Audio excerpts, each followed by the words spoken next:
Okay, so I'm going to be asking you a few questions about interview techniques and the purpose of interviews. All right then, fire away then.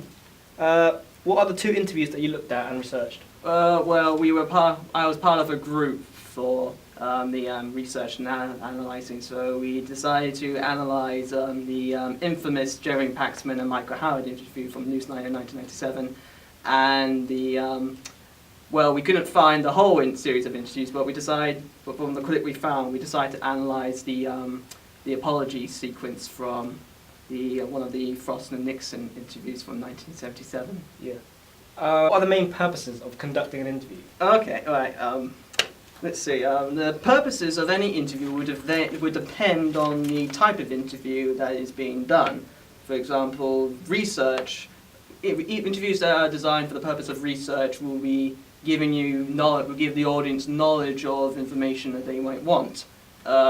Other interviews are designed to be emotional, in which the interviewee will be spitting out information that the person will need, and will be also showing off a sort of emotional response to that information. And will also tell you stories about something that has deeply affected them. For example, in news programs, you see families who have been affected by a loved one's murder. They tell you information about what they know, but they let off a emotional sort of response. So like they start bawling out, and they appeal to the wider public to hunt down that criminal and bring them to justice, something like that. Other interviews are designed to be informative, so they basically to inform people of certain events, certain topics and stuff. So like how guests on chat shows are designed for celebrities to sell their new product or film, much like how this interview is going on right now. You're asking me about interview techniques. What can you tell us about journalistic context, and could you give a definition for each outlet? Well, journalistic context basically means the different type of media outlets that interviews are produced for. There are many types, but the 4 main ones that interviews are solely produced for, that we know of, are for sports, for television, for radio and news. Television is basically when the interview is part of a program, be it the news or a chat show or just a random program that is aired on television, and it can be either live or recorded from a previous date. It's technically the same thing with radio, except that you're listening to it, and also that they can be either recorded live or they could have been recorded from a previous date. Sports is a bit different because it technically involves either a manager of a team or a member of the actual team itself talking about what they think the match is going to be like and what they see would be the end results or how they feel before the match. But they usually take place at the end of a match, so they get their reactions to what just happened in the game, how they feel about losing the game or winning the game, what they can do to improve on the next match in the future. News is the interviews that you see in the news are conducted in a very serious tone, and they involve politicians or representatives of organisations, and also normal average people who will be spreading their opinions on the big news headlines. That's basically the gist of it. Could you explain to us the different question types that are used in interviews? There are many question types that are used in interviews, but the main ones that interviewers would like to use are the open, closed, investigative, and suggestive. Suggestive is basically when the interviewer will manipulate the topic at hand in order to get a response from the interviewee, in order for them to feel like they're being pressured, and also to hint at and also that it allows the interviewer to sort of hint to the viewer the answer before the interviewer has time to actually answer the question. Open is the most common use because it allows the interviewer to ask questions that sometimes the interviewer would not be comfortable asking about, but it also allows the interviewer to expand upon that question that's being asked, so they can go slightly more in depth about what they want to get out, and allows them time to explain. And also they're usually used in the start of interviews. Structure-wise, you find them most typically at the start of an interview.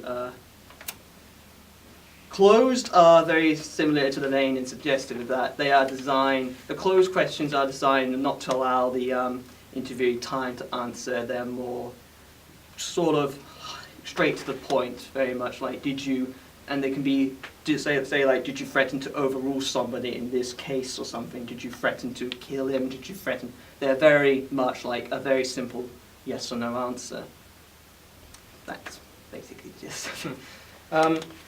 Expanding on the closed question, are there any issues to these closed questions? No, I wouldn't really say they cause issues, but they do tend to make the interview that's happening seem a bit more heated, and you can pretty much get both interviewee and interview could be agitated by the use of these questions. But apart from that, those are like there's no other issues I can think of when it comes to relating to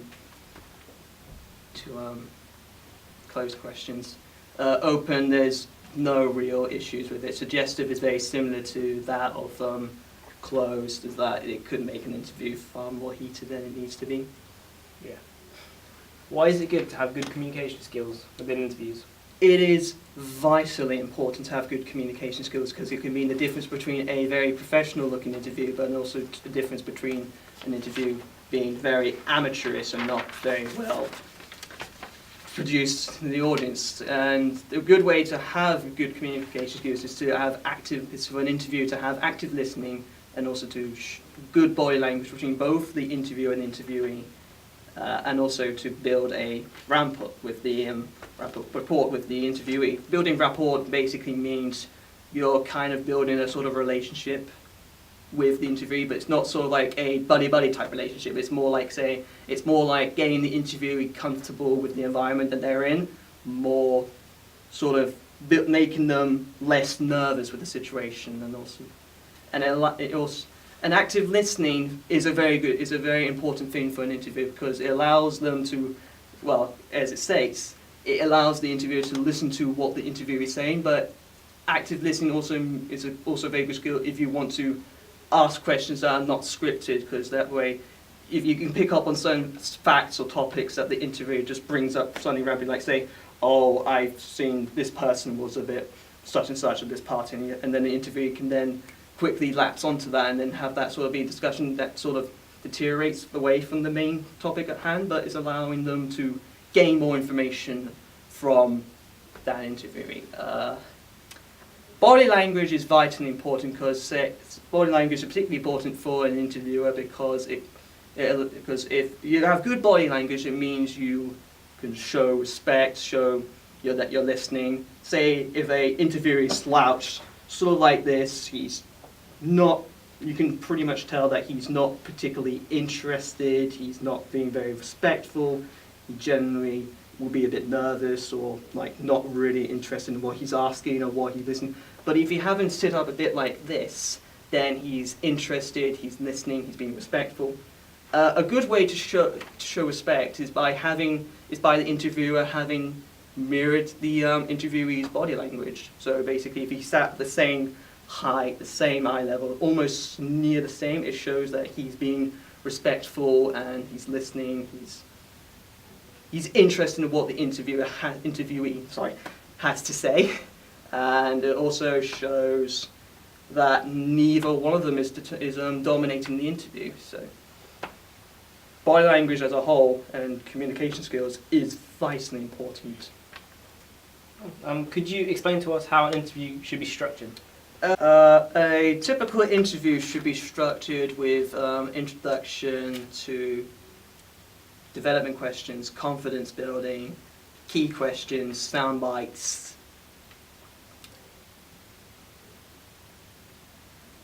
summary and a wind-up. The introduction is the first part of any interview. It's the shortest part of the interview. It's basically when the interviewer introduces the topic at hand or the interviewee and they introduce the topic, which then leads into development questions, which is basically sort of the building a report, basically asking them simple questions to get them comfortable and with both the interview environment and also to start a very simple discussion. It's a simple discussion, builds confidence in the interviewing, makes them less nervous, and also shows a good relation.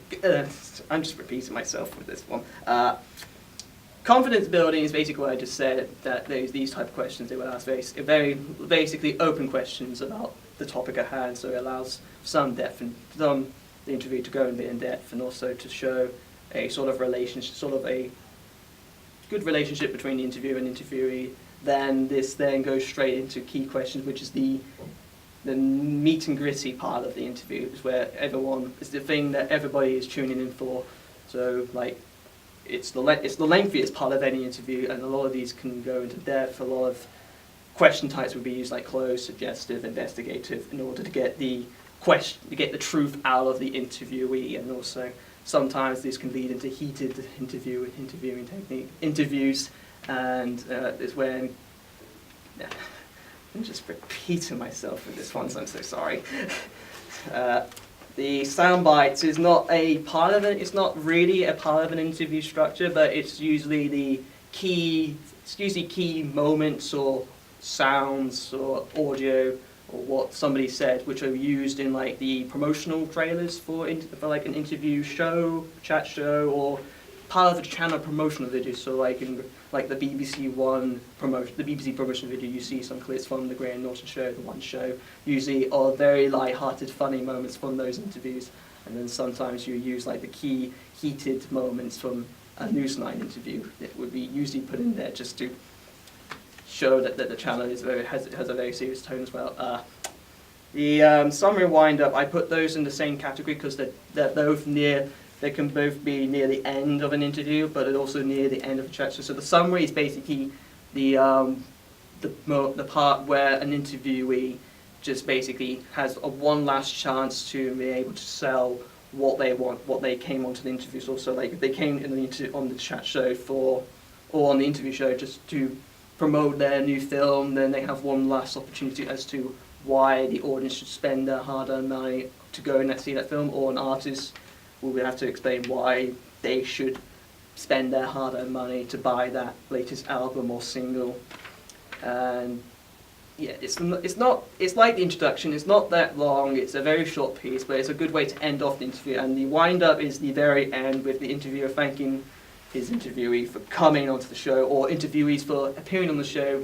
And it's usually at the very, like I said, it's at the very end. So you have the interviewer then basically summarizing what happened, and then he goes into saying who's going to be on next week. So it allows the audience to go, oh, okay, that's a good lineup for the sofa or the couch. I'm going to watch it next week. So basically, it's allowing the show or the showrunners to basically say, we got this. It's a bit better cast. If you don't want to watch it, if you want to watch it, come and watch it. Basically, so basically, it's basically a lot of star appeal that's using that. Sorry for going on a bit too long for that. So it's quite positive.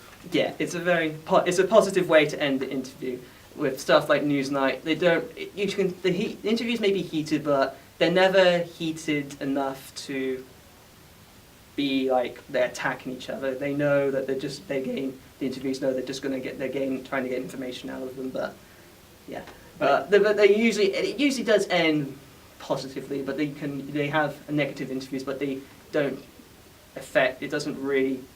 It's not attacking the person itself. It's just it kind of does end in a very nice sort of positive way, and they do summarize that there. Yeah. Sorry, I'm completely going on a rant about this. Sorry about this. That's all right. That's okay. Before we discuss your chosen interviews, can you tell us about the different interview styles that are used? Sure. There are 6 main styles of interviews. There's hard news, there's promotional, there's combative, there's investigative, there's informative, and there's entertainment. Hard news is a very serious type of interview. It's very straight to the point. It's they use a lot of combative questions and suggestive and investigative questions that are designed to make the interviewer feel like they're being forced into something, so they're able to open up with the answers.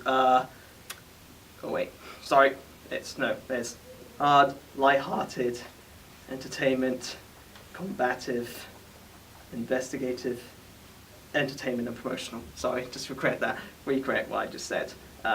light-hearted interviews are very much designed. They're not designed to be serious, but the subject matter they discuss can be very serious. There's not so much as closed questions used that are designed. Basically, it allows the interviewee to be a bit more open and able to speak in a calm and free manner without feel like they're being forced into a corner or being like they're being attacked personally.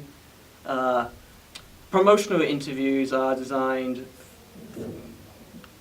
very it's self-aware. It's designed to promote a person's new product. It can be a celebrity promoting a film. It could be a music artist promoting an album.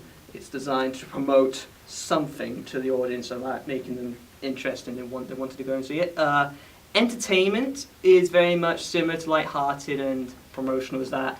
It's a very laid-back type of interview. It's not very serious. It's designed to make the interviewee and the audience laugh, sort of like how Top Gear is done with the Jeremy Clarkson interviews.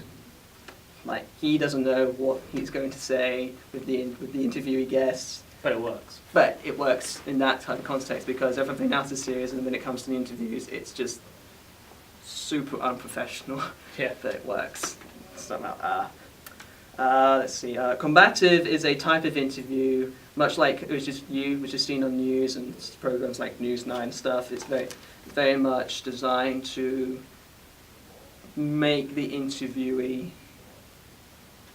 feel pressured, feel like he's being attacked in order to get the information, get a response. Coming back to the interviews that you've selected from the start, can you tell us about how the interviews were structured?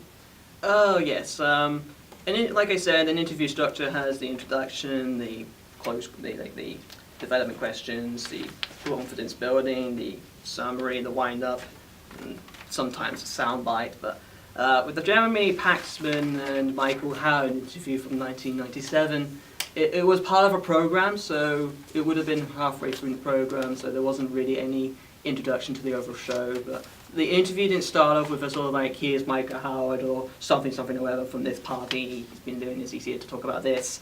It's more, it goes straight into the interview, like it goes straight into the interview, and the questions that start off are pretty open. It allows Michael to get used to being in this situation, being in this interview area, so he's opening it up a bit, but they're very much about the topic. The open questions about the topic at hand, so it allows him to elaborate on the facts that he knows. But then there's no like building rapport. You don't really feel like they've actually sort of have a sort of good interview relationship. It's more of a sort of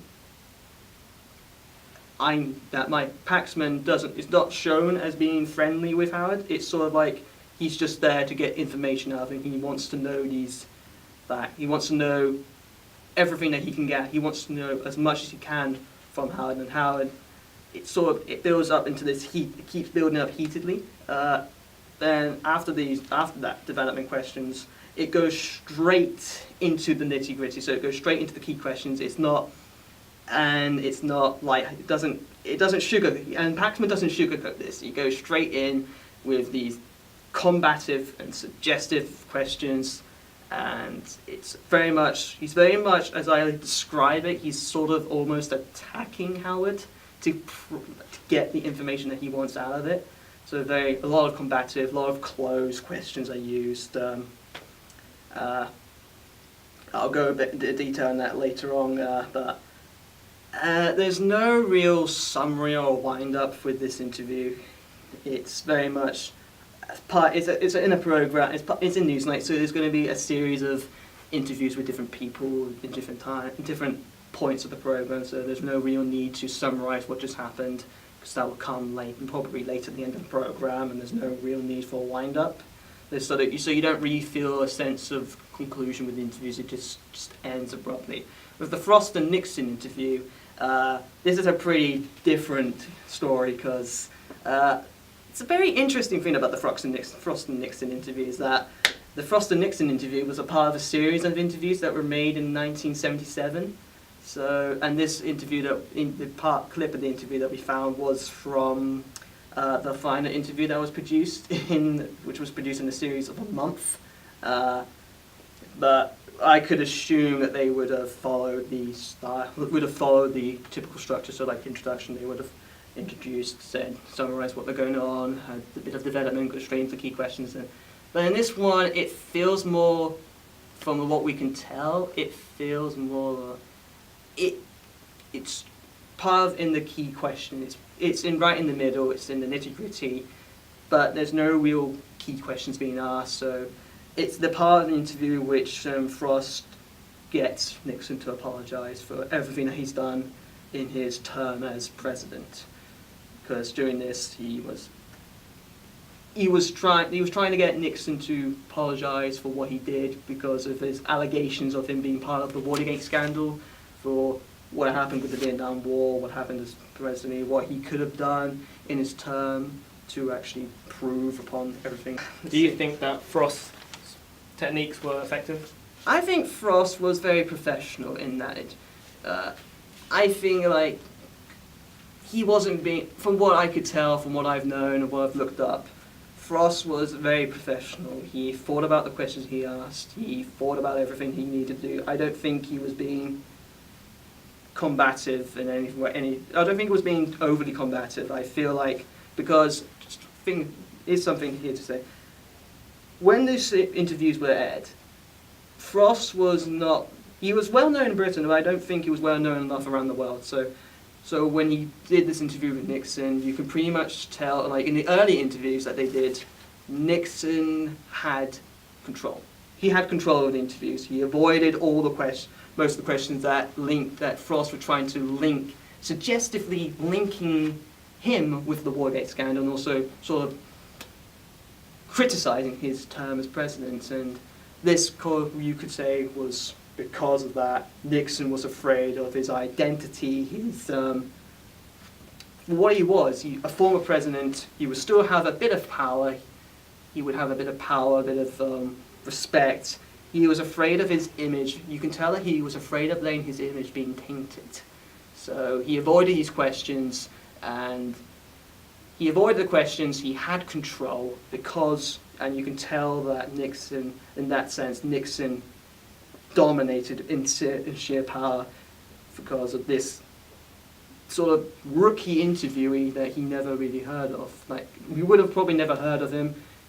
Would have had some respect, but he didn't really show like he's shown that much level of respect that you would expect that most people now have towards interviewers.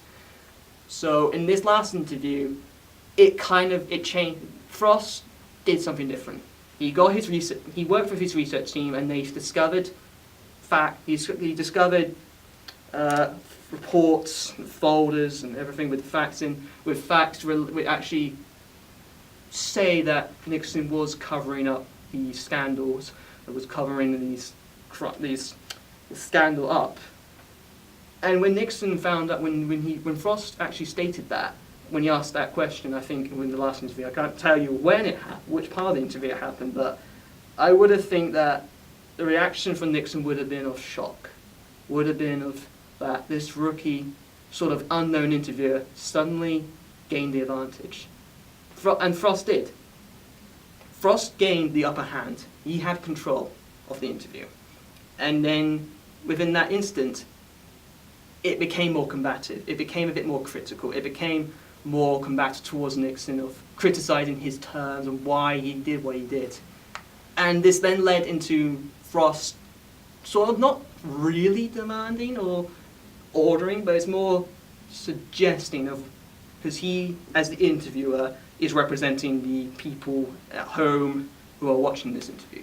So he's sort of suggesting that he make an apology right here and now for everything that he's did as president, and the reaction that you can kind of see is that this man, Nixon, he is quiet throughout most of it. Or you know that he's reacting facially. He's sort of like, you can tell that.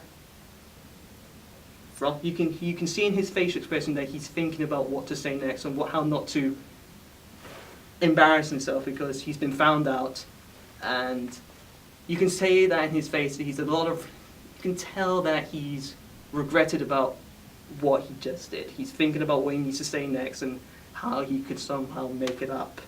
And Frost is very much saying, you should apologize, and if you don't, this will haunt you for the rest of your life. So there's a lot of pretty much right in the heart, sort of dragging it home, stabbing into you that Nixon has done a really, really wrong thing. He has basically lied to the general public.